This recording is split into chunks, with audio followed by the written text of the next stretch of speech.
The space around Earth's solar system had been quiet for millions of years. Stars twinkled in the endless black, and planets moved in their slow dance around the sun. Nothing had changed for so long that even the rocks floating between Mars and Jupiter seemed to sleep. Then the silence broke. A flash of blue light appeared at the edge of the solar system. Then another. Then hundreds more. The flashes came faster and faster until the darkness filled with ships. Not just a few ships, but thousands of them. 10,000 warships dropped out of hyperspace in perfect formation. Admiral Kethvar stood on the bridge of his flagship, the Crushing Fang. His yellow eyes studied the screens showing Earth's solar system. Behind him, his crew worked at their stations. They were saurians like him, tall reptiles with green scales and sharp teeth. They had conquered 47 worlds for the hegemony. Earth would be number 48. "Report," Kethvar said in his deep voice. "All ships have arrived safely, Admiral," said his second-in-command. "The humans have detected us. Their primitive sensors are already sending signals across their system." Kethvar nodded. He had studied these humans for many years. They were young, barely 200 years in space. They had only recently learned to travel between stars. Yet somehow they had spread to 12 different worlds in just 50 years. This worried the older races of the galaxy. "They breed too fast," the Council of Races had said. "They expand too quickly. They take worlds that should belong to more civilized species." So the hegemony had decided to stop them. 10,000 ships from 6 different alien races had joined together for this mission. It was the largest war fleet ever assembled. The humans would see it and surrender immediately. They had to. No sane species would fight against such odds. On Earth, alarms rang in every military base across the planet. Defense Coordinator Sarah Chen rushed into the command center deep beneath Geneva. Officers sat at dozens of screens, their faces pale as they counted the enemy ships. "How many?" Chen asked. 10,000, ma'am," replied Lieutenant Colonel James Park. "Maybe more. Our sensors can't get exact numbers. They're jamming us." Chen felt her stomach drop. Earth's entire space fleet had only 200 ships. Most of them were explorers and cargo vessels, not warships. Against 10,000 enemy ships, Earth had no chance at all.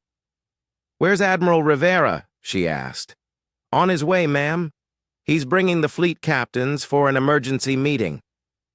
Chen nodded and walked to the main screen. It showed the solar system with thousands of red dots marking enemy ships. They hung at the edge of space like a swarm of angry insects. She had spent 20 years preparing for this day, but seeing it happen still felt like a nightmare. Admiral Marcus Rivera arrived 10 minutes later with 12 fleet captains behind him. He was an older man with gray hair and steady hands. He had fought in the border wars against pirates and had never lost a battle, but he had never faced anything like this. "Options?" Chen asked without wasting time. "We could surrender," said Captain Walsh from the Mars Defense Station. "Save lives. Maybe they'll let us keep some freedom." "No," Rivera said firmly. "I've studied these races. The Saurians don't take prisoners. They make slaves.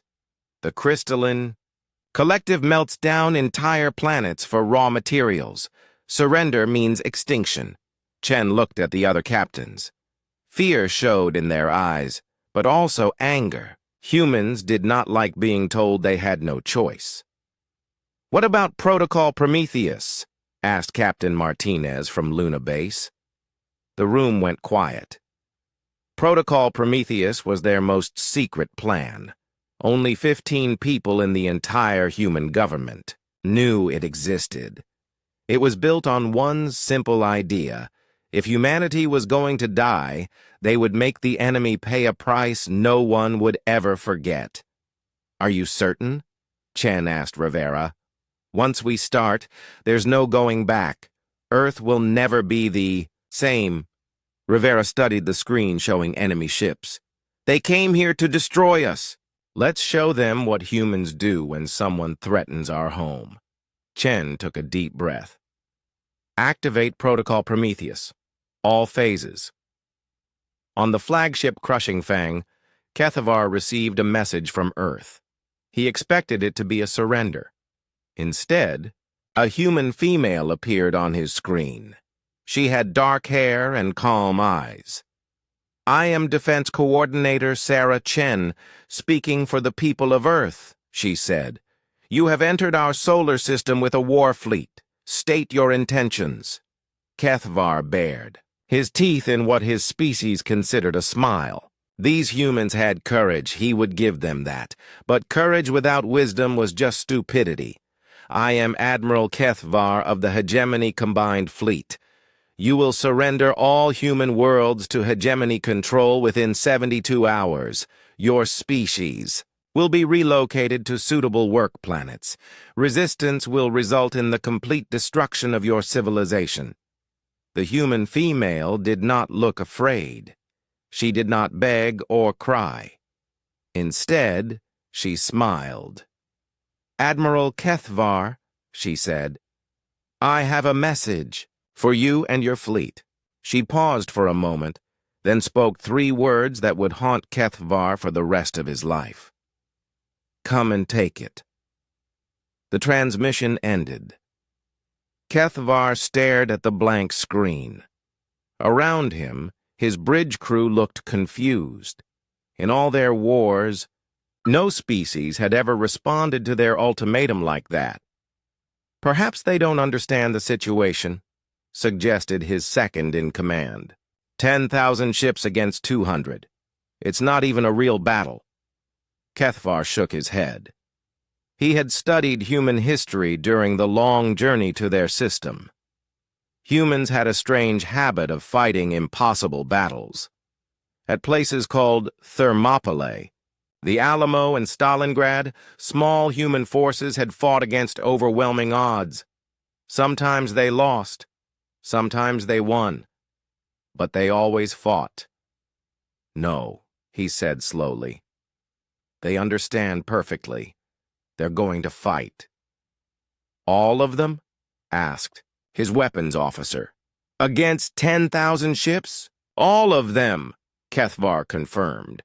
"Signal the fleet, combat formation, begin the advance, and tell all ships to be ready for anything. These humans—" He paused, remembering something from his studies. "These humans don't think like civilized species." Across the human fleet, captains read their sealed orders with growing amazement. Protocol Prometheus was not just a battle plan, it was a complete redesign of how to fight a war. Instead of trying to win, it focused on making the enemy lose as much as possible. Captain Elena Vasquez read her orders aboard the destroyer Indomitable. Her ship would be part of the first wave. She was supposed to cause maximum damage to enemy ships, even if it meant destroying her own ship in the process. "Ma'am," asked her weapons officer, "these orders, they're asking us to ram enemy ships if necessary." Vasquez nodded. "That's right. Our job isn't to survive this battle. Our job is to make sure the enemy remembers it forever." On Luna Base, Captain Martinez prepared the hidden weapons that had been built in secret over 20 years.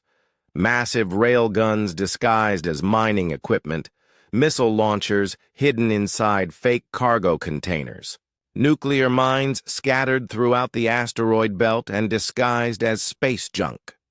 The hegemony fleet began moving toward Earth. They came slowly, in perfect formation, expecting an easy victory. They had conquered dozens of worlds this way. The sight of their massive fleet usually made enemy species surrender without a fight. But humans were different. As the alien fleet advanced, defense stations across the solar system came online. Weapons that had been hidden for decades revealed themselves. The asteroid belt, which had looked empty and harmless, suddenly blazed with energy signatures. Kethvar watched his sensors with growing alarm. "How many weapons do they have hidden out there?" "Unknown, Admiral.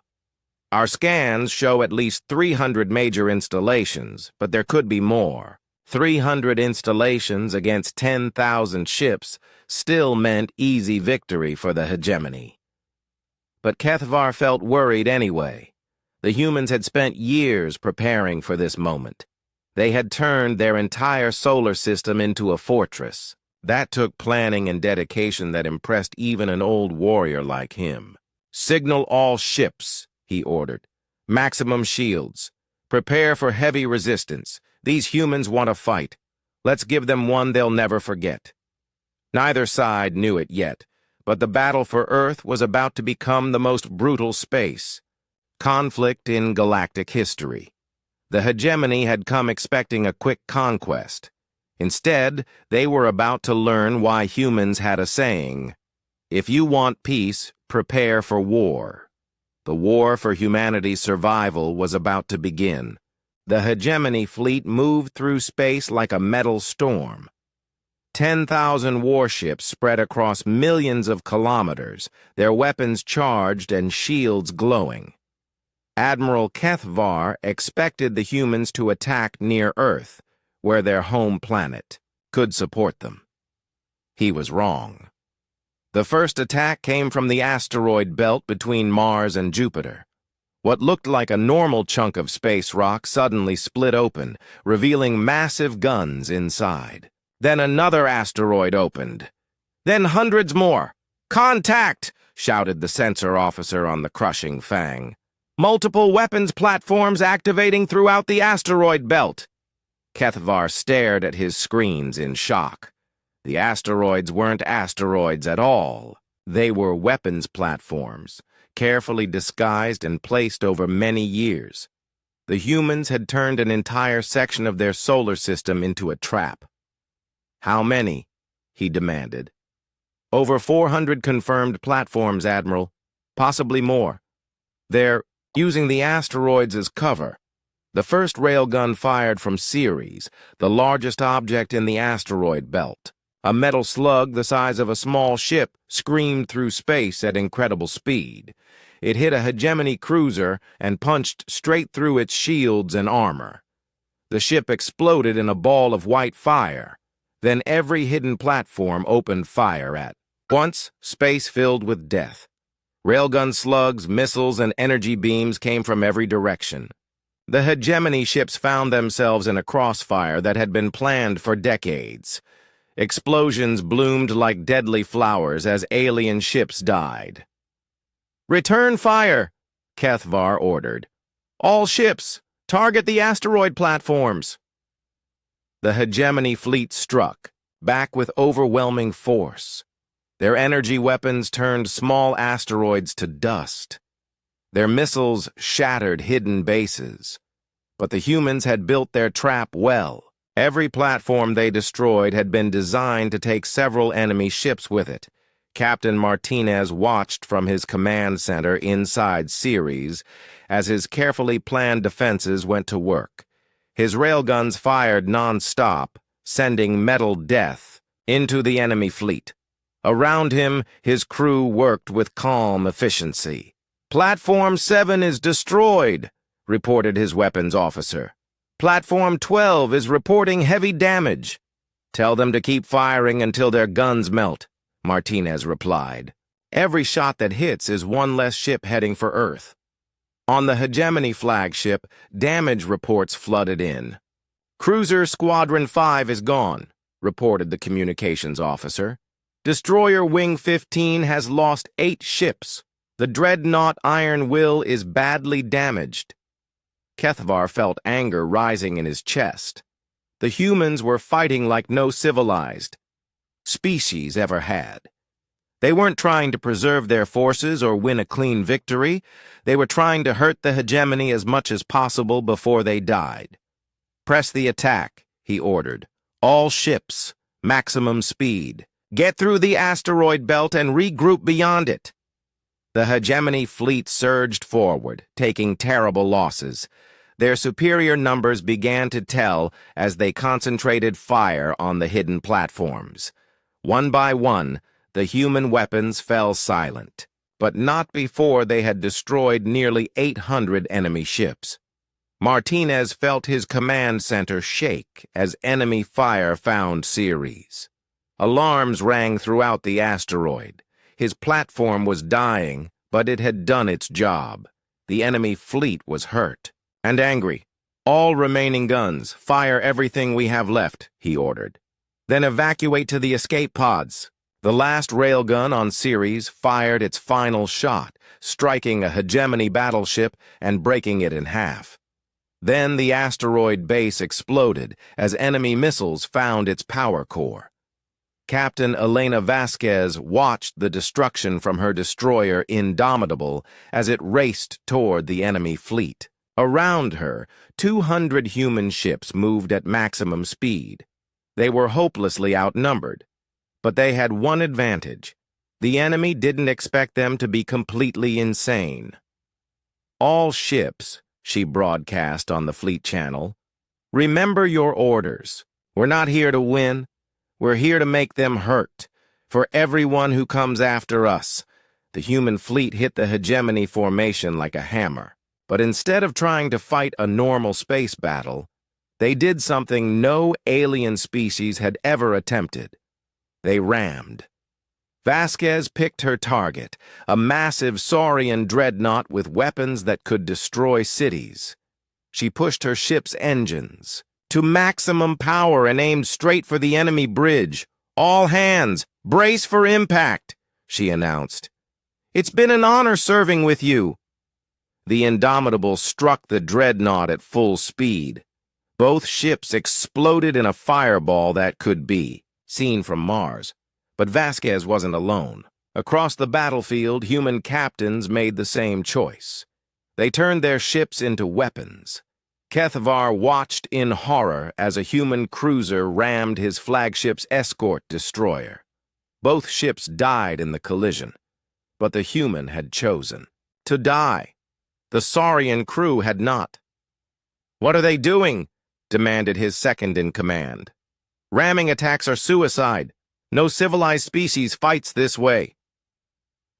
"They're not fighting to win," Kethavar realized. "They're fighting to make us pay the highest price possible. Signal all ships. Avoid close contact with human vessels. They're all potential suicide weapons." But the damage was already done. The human fleet had traded all 200 of their ships for nearly 600 enemy vessels. It was a terrible exchange rate by normal military thinking. In human terms, it was a victory. The survivors of the asteroid battle regrouped as they approached Mars. The red planet hung in space ahead of them, looking peaceful and empty. Kethavar knew better now. If the humans had fortified the asteroid belt, they had certainly prepared something special for Mars. He was right. As the hegemony fleet approached the red planet, its two small moons suddenly blazed with energy. Phobos and Deimos revealed themselves as massive weapons platforms, armed with the most powerful guns humans had ever built. "More hidden bases," reported the sensor officer. "The moons are artificial constructs. They're not natural satellites at all." The lunar fortresses opened fire with weapons that made the asteroid belt look like a small skirmish. Energy beams the size of city blocks reached across space. Nuclear missiles streaked toward the enemy fleet in waves of 1,000 at a time. But Mars had an even bigger surprise waiting. As the hegemony ships spread out to avoid the lunar bombardment, the planet itself began to move. Not the whole planet, but sections of its surface. Massive doors opened in the ground, revealing launch tubes that pointed into space. Planetary bombardment cannons, whispered Kethavar's weapons officer. They've turned the entire planet into a weapon. Mars fired its hidden guns. Projectiles the size of buildings shot into space, each one guided by advanced computers. The humans had spent 50 years building these weapons in secret, preparing for the day when someone would threaten Earth. The space around Mars became a hellscape of fire and metal. Hegemony ships died by the dozen as the human fortifications poured death into their ranks. But the aliens had numbers on their side. Slowly, their return fire began to silence the human guns. On Phobos, Captain Torres watched his moon fortress die around him. Enemy fire had cracked the artificial satellite from end to end. His weapons were destroyed, his crew was dead or dying, and the moon would break apart within minutes. All remaining personnel, evacuate immediately, he ordered over the intercom. But he didn't leave his post. Someone had to keep the fortress fighting until the very end. Torres armed the moon's self-destruct system. If Phobos was going to die, it would take as many enemies with it as possible. The nuclear charges built into the satellite's core would create an explosion visible from Earth. For humanity, Torres said quietly. Then he pressed the button. Phobos exploded like a small star. The blast vaporized 2 hegemony cruisers and damaged a dozen more. Deimos followed 10 minutes later, its captain making the same choice as Torres. Kethavar stood among the ruins of his fleet and tried to count his losses. Of the 10,000 ships that had entered the solar system, fewer than 8,000 remained. The humans had cost him 2,000 warships in just a few hours of fighting. How? Asked his second in command. How did they hide so many weapons? Our intelligence said they only had 200 ships. They lied, Kethavar said, grimly. Or more likely, they've been preparing for this war longer than we thought. Every asteroid, every moon, every piece of space junk could be a weapon. Around them, the survivors of the hegemony fleet regrouped and continued toward Earth. They had won the battle for Mars, but at a cost no one had expected. The humans weren't just fighting for their lives. They were fighting to hurt their enemies so badly that no one would ever threaten Earth again. Signal the fleet, Kethavar ordered. Maximum alert on all ships. Assume everything in this system is a trap until proven otherwise. And prepare for planetary bombardment. When we reach Earth, we're going to turn it into glass. But even as he gave the order, Kethavar felt worried. The humans had surprised him twice already. What other surprises were they preparing as his fleet approached their home world? He was about to find out that humanity's greatest surprise was yet to come. Earth looked quiet and defenseless as his remaining ships approached. It was neither quiet nor defenseless. It was the center of the most elaborate trap ever built by any species in the galaxy. The real battle was just beginning. Admiral Kethavar's fleet approached Earth like wounded predators. Of his original 10,000 ships, fewer than 8,000 remained. The human defenses had hurt him badly, but he still had enough firepower to destroy a dozen planets. Earth hung in space ahead of them, blue and beautiful and apparently helpless. But something was wrong. The planet that should have been blazing with communications and defensive fire was completely silent. Sensor report, Kethavar ordered. Admiral, we're detecting no energy signatures from the planet, his sensor officer reported, confusion clear in his voice. No communications, no defensive systems, no signs of life at all. That's impossible, said his second in command. We know millions of humans live on that world. Where are they? Kethavar studied the screen showing Earth. The planet looked exactly as it should, except for one thing. It was surrounded by a strange electromagnetic field that blocked all their deep scans. They could see the surface, but they couldn't detect what was happening underneath. It's a trick, he decided. They're hiding something. Take us into orbit and prepare landing parties. But stay alert. The humans have surprised us too many times already. The hegemony fleet moved into Earth's orbit, spreading out to cover the entire planet. From space, everything looked normal. They could see cities, forests, oceans, and clouds, but no lights came from the cities at night. No aircraft moved through the skies. No ships sailed on the oceans. Earth was silent. The first landing parties went down to major human cities. New York, London, Tokyo, Geneva, Moscow, all the places where millions of humans should have been living and working. The alien soldiers found empty streets, abandoned buildings, and complete silence. Colonel Jektar led the landing party in New York. He was a crystalline warrior, his body made of living crystal that could withstand almost any weapon. He had conquered cities before, but never one like this. Report, he commanded his troops as they moved through empty streets. No human presence detected, Colonel, replied his scanner operator. But everything looks normal. Food still fresh in stores. Vehicles still charged and ready to use. They left recently. Jektar examined an abandoned apartment building.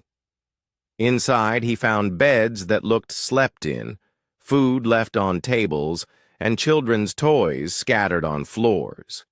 It was as if every human in the city had simply vanished at the same moment. Keep searching, he ordered. They have to be somewhere. But the searches found nothing.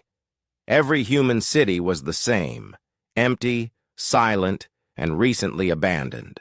There were no bodies, no signs of fighting, and no clues about where 8 billion humans could have gone. Back on his flagship, Kethvar received reports from landing parties all over the planet. Everyone was the same. No humans found anywhere. Could they have evacuated the entire planet? Asked his second-in-command. Impossible, Kethvar replied. We monitored all their ships. They don't have the capacity to move 8 billion people off-world. Besides, where would they go? We're watching all their colonies. Deep beneath the Earth's surface, Defense Coordinator Sarah Chen sat in a command center carved from solid rock. Around her, thousands of people worked at computer stations. Above them, hundreds of meters of stone and steel protected them from anything the aliens might do to the surface. Status report, Chen requested. All populations safely relocated to the deep shelters, reported Admiral Rivera. Every major city has been evacuated. The enemy landing parties are finding exactly what we want them to find. Nothing. Chen nodded with satisfaction. For 50 years, humanity had been building this underground network. Every major city had deep shelters connected by tunnels that went down to the planet's mantle. It was the largest construction project in human history, and they had kept it completely secret. What about the surface installations? She asked. All fake structures are in place and ready, replied Colonel Park. The aliens think they're searching empty cities. They have no idea they're walking through the biggest trap ever built. The truth was that humanity had never intended to defend Earth's surface. Protocol Prometheus was built on a simple idea. Let the enemy think they had won, then show them how wrong they were. On the surface, Colonel Jektar continued his search through Manhattan. His crystal body reflected the sunlight as he walked down empty streets. Behind him, his soldiers checked every building and found nothing but silence. "Colonel," called his communications officer, "I'm detecting some kind of underground structure beneath the city. The scanners show tunnels, but they're very deep." Jektar examined the readings. There were indeed tunnels down there, but they went deeper than any normal building foundation. Much deeper. "Prepare excavation equipment," he ordered. "If the humans are hiding underground, we'll dig them out." But before his troops could start digging, the ground beneath their feet began to vibrate. At first it was just a small tremor, barely noticeable. Then it grew stronger and stronger. "Earthquake!" shouted one of his soldiers. But this was no natural earthquake. Deep beneath the surface, human engineers triggered the first phase of Earth's final defense. Carefully placed charges exploded along fault lines that had been mapped and prepared for decades. The planet itself began to shake. In the underground command center, Chen watched as seismic monitors showed earthquakes starting all around the world. Every major fault line activated at the same time. It was the most precisely controlled geological event in planetary history. "Phase 1 complete," reported the chief engineer. "All primary fault systems are active. Surface disruption is within acceptable parameters. Begin Phase 2, Chen ordered. Phase 2 was even more dramatic. Hidden explosives triggered volcanic eruptions at strategic points around the globe. Volcanoes that had been dormant for centuries suddenly came to life, shooting lava and ash into the sky. Above the planet, Kethvar watched in amazement as Earth began to tear itself apart. Massive earthquakes shook every continent. Volcanoes erupted in perfect synchronization. The planet's electromagnetic field fluctuated wildly, creating lightning storms that could be seen from space. "What's happening down there?" demanded his second in command. "The humans," Kethvar whispered. "They're destroying their own planet." He was right. Humanity had turned Earth into a weapon, but not the kind of weapon anyone expected. They weren't trying to shoot at the enemy fleet. They were making their own world so dangerous that the invaders couldn't occupy it. Chunks of the planet's crust shot into space as volcanic eruptions reached incredible intensity. The hegemony ships found themselves dodging pieces of Earth itself. Several smaller vessels were destroyed by flying mountains launched from the surface. Colonel Jektar felt the ground split beneath his feet as New York tore itself apart. Buildings collapsed as earthquakes stronger than any in recorded history shook the city. His crystal body could survive almost anything, but even he had to retreat as the Earth opened into massive chasms. All landing parties returned to the ships. "Immediately," he ordered over the radio. "The planet is unstable." But returning to the ships was easier said than done. The electromagnetic storms made transportation difficult. Many landing parties found themselves trapped on a world that was actively trying to kill them. In orbit, the hegemony fleet struggled with a new problem. The destruction on Earth's surface was throwing debris into space. Rocks, dust, and superheated gas created a deadly cloud around the planet. Ships had to constantly adjust their positions to avoid being hit. "Admiral," reported his engineering officer, "the debris field is interfering with our engines. If we stay in close orbit much longer, we'll start taking serious damage." Kethvar studied the tactical situation. The humans had turned their homeworld into a trap. Any ship that got too close to Earth would be battered by the planet's death throes. But pulling back would mean abandoning their landing parties. "Signal the fleet," he decided. "Prepare for immediate departure from Earth orbit. Recall all landing parties that can be reached." "What about the parties we can't contact?" asked his second in command. Kethvar watched another volcanic explosion shoot debris past his flagship. "We leave them. The humans have made their world uninhabitable, even for us." But leaving wasn't going to be as easy as Kethvar hoped. The electromagnetic storms were interfering with his ship's navigation systems.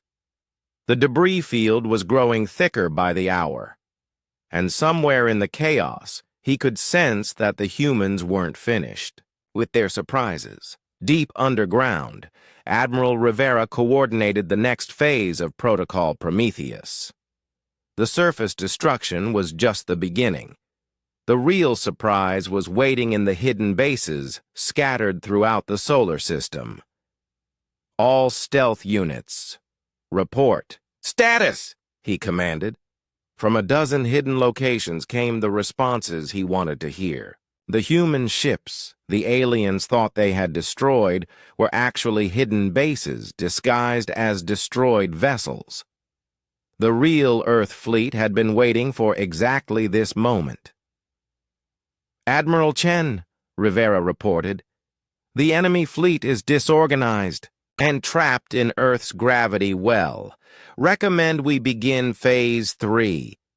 Chen looked at the tactical display showing enemy ships struggling with Earth's orbital debris. The aliens had superior numbers and firepower, but they were exactly where humanity wanted them. Close to Earth, confused, and dealing with multiple crises at once. Begin Phase 3, she ordered. Show them what happens when you threaten our home. In hidden bases throughout the solar system, human ships began powering up their engines. The aliens thought they had faced the entire human fleet already. They were about to discover that the real battle was just beginning. Earth continued to shake and burn beneath them, throwing more debris into space with each passing hour. The hegemony fleet found itself trapped between a dying planet below and an increasingly dangerous debris field above. And somewhere in the chaos, 2,000 human warships were preparing to attack. The hegemony fleet hung trapped above Earth like insects caught in a web. Below them, the planet convulsed with earthquakes and volcanic eruptions. Above them, debris from the surface created a deadly storm of rocks and superheated gas. Admiral Kethavar had never seen anything like it. Damage report, he demanded, as another chunk of Earth's crust smashed into one of his escort cruisers. 17 ships destroyed by debris impact, his second-in-command reported.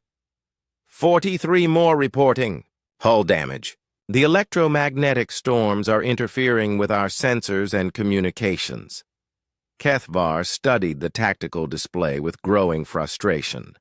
Every few minutes, another piece of Earth shot into space with the force of a nuclear weapon. His ships had to constantly move to avoid the debris, which made maintaining formation impossible. Sir, called his sensor officer, I'm detecting energy signatures from the outer system. Multiple contacts moving toward us at high speed. More asteroids? Kethvar asked. No, sir. These are ships, large ones. Kethvar felt ice in his stomach. How many ships? Counting now, sir. At least 500. No, 1,000. Sir, there are over 2,000 ships heading our way. The bridge fell silent. 2,000 ships meant the humans had somehow hidden an entire fleet. Not the 200 ships the hegemony had detected, but 10 times that number. Impossible, whispered his second-in-command. Our intelligence said they only had 200 vessels total. Our intelligence was wrong, Kethvar said grimly. Signal all ships. Combat formations. Prepare for engagement. But forming combat formations was nearly impossible in the chaos around Earth. His ships were scattered across dozens of orbital zones, all trying to avoid the planet's debris. Half his fleet was dealing with damage from flying rocks. The other half was struggling with sensor interference from the electromagnetic storms. Admiral Rivera commanded the human fleet from his flagship, the Defiant. Around him, 2,000 human ships emerged from their hiding places throughout the solar system. Some had been disguised as asteroids. Others had been powered down and floating like space junk. All of them had been waiting for this moment. All ships, Rivera broadcast. This is Admiral Rivera. Today we fight for our home, our families, and our future. The enemy has superior numbers, but they're trapped and confused. We have the advantage of surprise and the fury of a people defending their world. Make every shot count. The human fleet attacked from all directions at once. Ships came from behind the moon, from the asteroid belt, from the outer planets. They had used the solar system itself as a hiding place, and now they struck with coordinated precision. Captain Sarah Kim commanded the heavy cruiser Retribution as it led the attack from the lunar side. Her ship had been hidden in a crater on the moon's dark side for 3 months, waiting for this battle. "Target the flagship," she ordered her weapons officer. "That big Saurian dreadnought. Hit it with everything we have." The Retribution fired its main guns, sending nuclear-tipped missiles streaking toward the crushing Fang. Around her, 50 other human ships opened fire on the same target. The Hegemony flagship disappeared in a ball of nuclear fire, its shields overwhelmed by the concentrated attack. Kethvar felt his ship shake as the human weapons found their mark. Alarms rang throughout the bridge as damage reports flooded in. "Shields down to 30%, shouted his engineering officer. "Hull breaches on decks 7 through 12. Main weapons offline." "Return fire," Kethvar ordered. "All ships, target the human fleet." But returning fire was easier said than done. The Hegemony ships were scattered and confused. The debris from Earth made targeting difficult, and the humans were using tactics no civilized species had ever attempted. Captain Rodriguez piloted his destroyer Fury straight into the middle of the enemy formation. His ship was small compared to the alien vessels, but it was fast and hard to hit. More importantly, it was equipped with something the aliens had never seen before: a ramming prow designed to punch through enemy hulls. "All power to forward shields," Rodriguez ordered. "Target that crystalline battleship. We're going to ram." His crew worked with calm efficiency. They had trained for this moment, knowing they might not survive it. The Fury accelerated toward the enemy battleship, dodging defensive fire as it closed the distance. "Sir," called his weapons officer, "they're trying to move away." "Too late," Rodriguez replied. "Impact in 10 seconds. All hands, brace for collision." The Fury struck the crystalline battleship at full speed. The destroyer's reinforced prow punched through the alien ship's crystal hull like a bullet through glass. Both ships exploded in a massive fireball that lit up the space around Earth. Across the battlefield, other human captains made the same choice. They turned their ships into guided missiles, ramming enemy vessels at incredible speed. It was a tactic that horrified the aliens, who couldn't understand why anyone would choose certain death. "They're insane!" screamed the captain of a Hegemony cruiser as a human frigate rammed his ship. "No sane species fights like this." But the human ramming attacks were part of a larger strategy. Every ship that sacrificed itself took out an enemy, vessel twice its size. More importantly, the explosions and debris made it even harder for the Hegemony fleet to organize itself. Commander Lisa Park led a squadron of human fighters in an attack on a Saurian dreadnought. Her small ships were fast and agile, perfect for getting close to the big enemy vessels. But instead of normal fighter tactics, she had special orders. "All fighters," she broadcast, "arm-boarding charges. We're going in close." The human fighters dove toward the dreadnought like angry wasps. They avoided the ship's big guns and focused on its smaller defensive weapons. When they got close enough, each fighter fired a special missile designed to attach to the enemy hull and explode inward. The dreadnought's armor, designed to stop massive energy beams, couldn't handle dozens of small explosions from the inside. Holes appeared all along its hull as the boarding charges went off. Atmosphere vented into space, and internal explosions began tearing the ship apart. "Target destroyed," Park reported with satisfaction. "Moving to next target." But the human tactics came at a terrible cost. For every enemy ship they destroyed, they lost 2 or 3 of their own. Admiral Rivera watched his fleet shrink, even as they hurt the enemy. "Admiral," reported his tactical officer, "we're down to 1,500 ships. The enemy still has over 6,000. Rivera nodded grimly. The numbers were still against them, but that had been expected. Protocol Prometheus wasn't designed to win a fair fight. It was designed to make the enemy pay such a high price that they would never want to fight humans again. "Signal all ships," he ordered. "Begin Phase 4. Phase 4 was the most dangerous part of the plan. Instead of trying to fight a normal space battle, the human fleet would try to force the enemy ships down toward Earth's surface. The planet's gravity and the debris field would do most of the work. Captain Williams commanded the battleship New Texas as it led a squadron of heavy ships toward the enemy fleet's center. His job was to break their formation and drive them toward Earth. "All ships follow my lead," he broadcast. "We're going to push them down into the gravity well. If they want our planet, they can have it up close." The New Texas and its escort ships charged straight into the middle of the hegemony formation. They ignored the smaller enemy vessels and focused on the big ships that were trying to maintain order. Nuclear missiles and energy beams lit up the space around them as they pushed deeper into the enemy fleet. "Sir, we're taking heavy damage," reported his weapons officer. "Shields down to 20%. Hull breaches on multiple decks."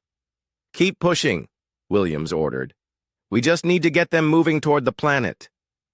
The human breakthrough succeeded beyond their wildest hopes.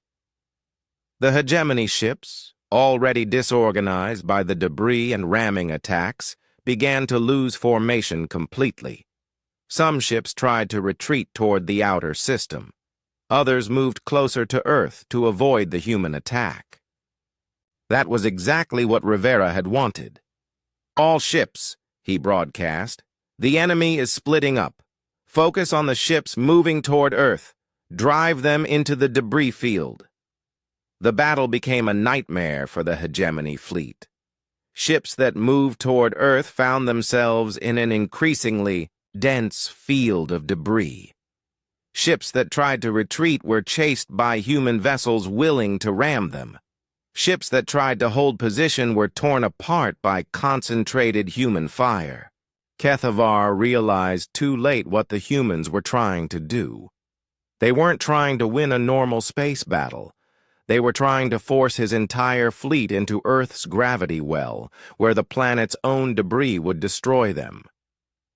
"All ships," he ordered desperately. "Full retreat to the outer system. Do not engage the human fleet directly. Repeat, do not engage." But it was too late. Nearly half his remaining ships were already caught in Earth's gravity. The debris field was growing thicker by the hour as the planet continued to tear itself apart.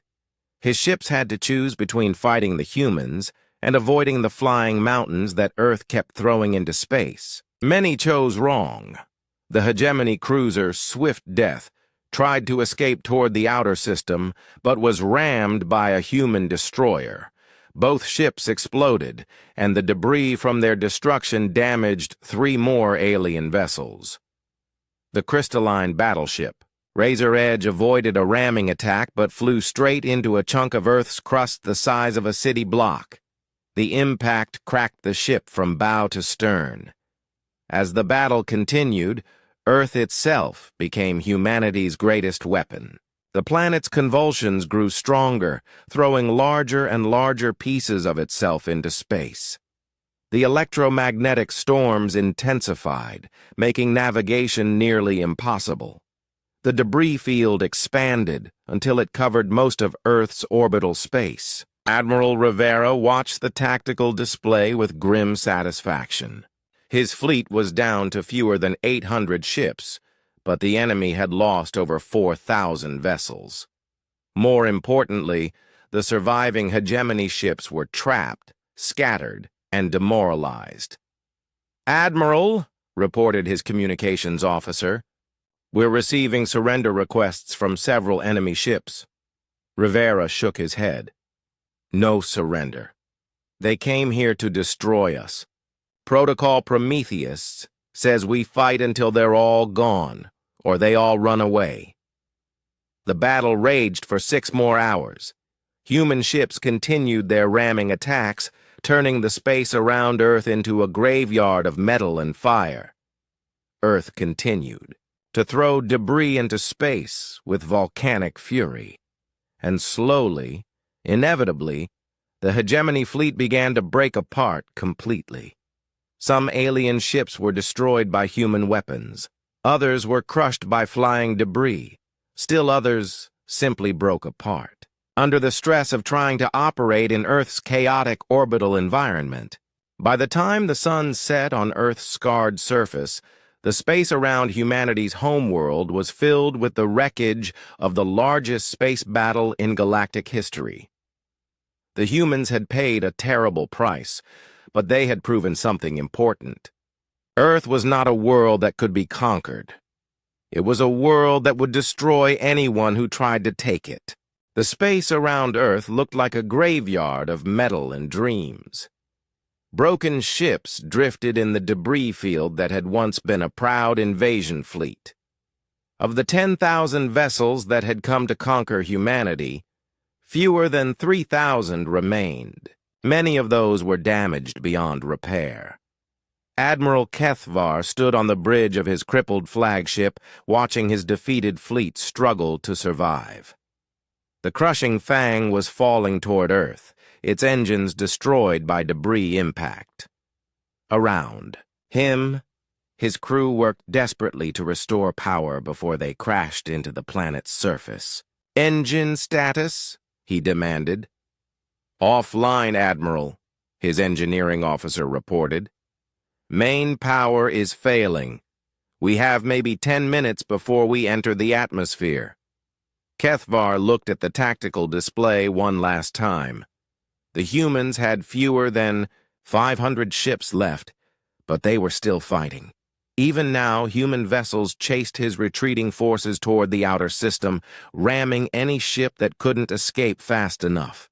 "Sir," called his communications officer, "we're receiving a transmission from the human fleet."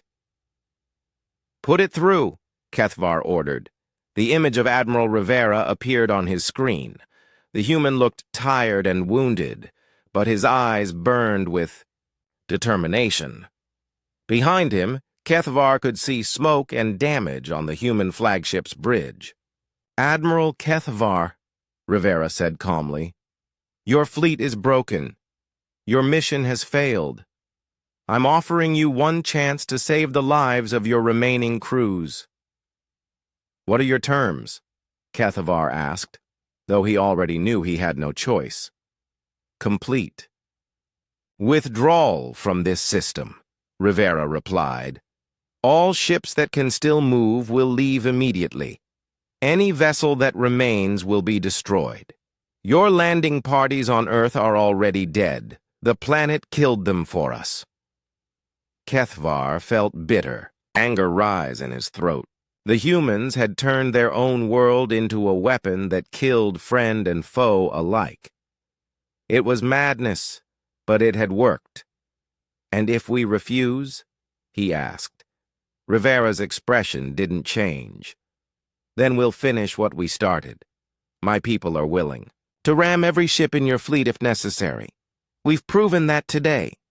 It was true. Kethvar had watched human ships sacrifice themselves without hesitation, taking down vessels 10 times their size. No civilized species fought with such desperate fury. "I need time to contact my surviving captains," Kethvar said. "You have 5 minutes," Rivera replied. "After that, we resume the attack." The transmission ended. Kethvar looked around his dying bridge, then made the hardest decision of his military career. "Signal all ships capable of hyperspace travel," he ordered.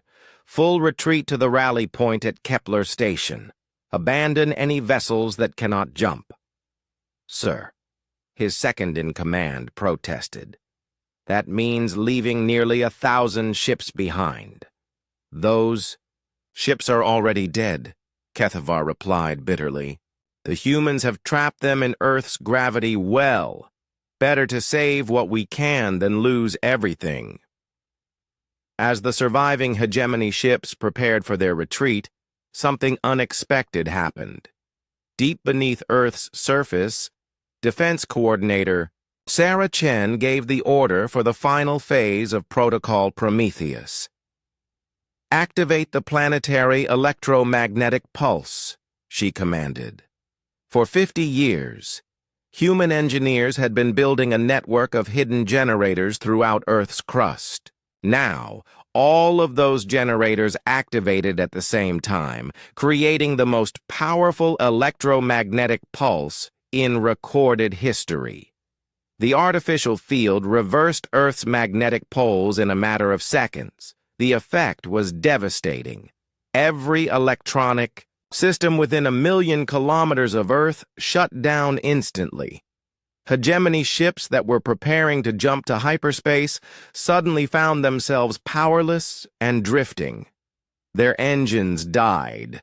Their weapons went offline. Their life support systems failed. But the human ships kept fighting.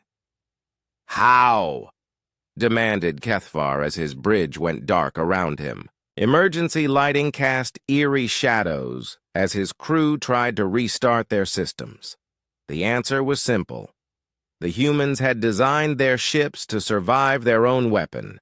Every human vessel had hardened electronics and backup systems specifically, built to operate during an electromagnetic pulse. They had planned this moment for decades. Admiral Rivera watched from his flagship as the enemy fleet went silent. Hundreds of alien ships drifted helplessly in space, their crews trapped aboard. Powerless vessels. Some would restore emergency power eventually. Many would not. "All human ships," Rivera broadcast, "begin recovery operations, rescue any alien crews that surrender, destroy any ship that tries to restart its weapons." The next few hours were a strange mixture of mercy and violence. Human rescue ships pulled alien survivors from dying vessels, but they also fired on any ship that showed signs of restoring its combat systems. The message was clear: surrender completely or die. Captain Sarah Kim led the rescue operation from her cruiser Retribution. Her crew found themselves saving the lives of aliens who had come to destroy Earth just hours before. "Ma'am," asked her medical officer, "what do we do with the prisoners?" "Treat their wounded," Kim replied. "Feed them, give them basic quarters. But make sure they understand. They're alive because we choose to let them live." In his underground command center, Chen received reports from across the solar system. The battle was over. Earth had survived, but at a terrible cost. "Casualty report," she requested. Admiral Rivera's voice came over the communications system, heavy with exhaustion. "Human fleet losses, 1,900 ships destroyed, 300 damaged beyond repair. We have approximately 200 operational vessels remaining." "Surface damage?" Chen asked. "Severe," replied Colonel Park. "The seismic activity destroyed most surface cities. Estimated reconstruction time, 20 to 30 years. But the underground cities are intact, and we saved 95% of the population." Chen nodded slowly. Protocol Prometheus had worked exactly as designed. Earth was devastated but free. The human fleet was nearly destroyed but victorious. and the galaxy would never again underestimate humanity's willingness to fight for their freedom. On the crippled hegemony flagship, Kethvar managed to restore enough power for one final transmission. He sent a message to the Hegemony Council on the capital world, knowing it would be his last act as an admiral. "Council of Races," he began. "This is Admiral Kethvar reporting from the failed invasion of Earth. The human species is not what our intelligence indicated. They are not a primitive race that can be easily conquered. They are something else entirely."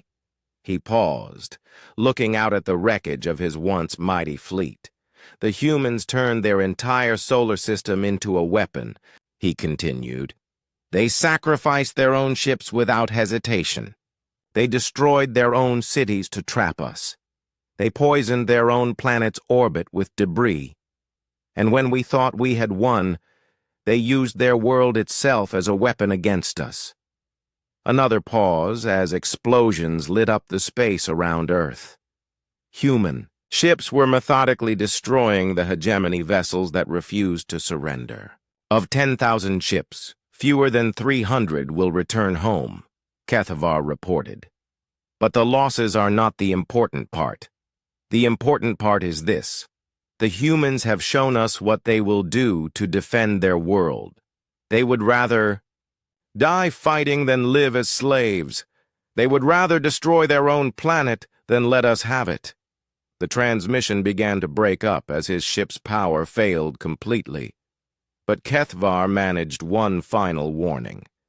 "Do not send another fleet to Earth. Do not threaten the humans again.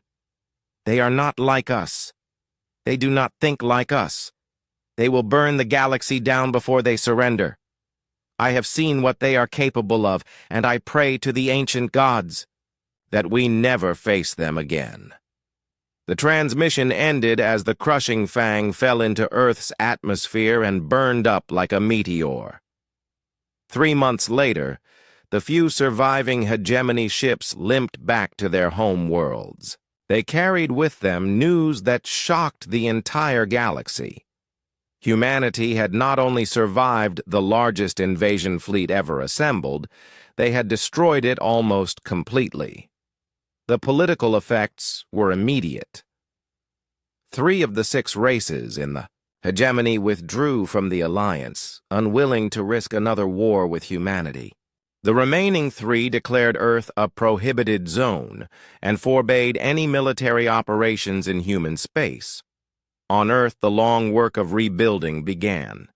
The surface cities would take decades to reconstruct, but the planet was free. More importantly, humanity had proven something to themselves and to the galaxy. They could not be conquered. Defense Coordinator Chen stood in the ruins of Geneva 6 months after the battle. Where the old city had been, construction crews were building something new. Not just a city, but a monument to what humans could accomplish when they fought for their freedom. A reporter approached her, one of the few journalists who had survived the underground evacuation. "Coordinator Chen," the reporter asked, "was the victory worth the cost? Earth is devastated, millions died. It will take generations to fully recover." Chen looked up at the sky, where the orbital debris was slowly being cleared away. In the distance, she could see the lights of human ships patrolling the system, making sure no new threats approached their world. "Ask me that question in 100 years," she replied. "When our children are walking among the stars as free humans, not slaves. When other species look at Earth and remember that some things cannot be conquered. When the galaxy knows that humanity bows to no one." She turned away from the reporter and walked toward the construction site, where humans were building their future with their own hands. "Yes," she added quietly, "it was worth it. Freedom always is." Above them, Earth's scarred moon reflected, sunlight down on a world that had paid the ultimate price for its independence. The planet would heal. The cities would be rebuilt, the fleet would be restored, but the galaxy would never forget the day 10,000 ships came to conquer Earth and ran through fire and silence, only to discover that some worlds cannot be taken. They can only be earned, and Earth belonged to humanity.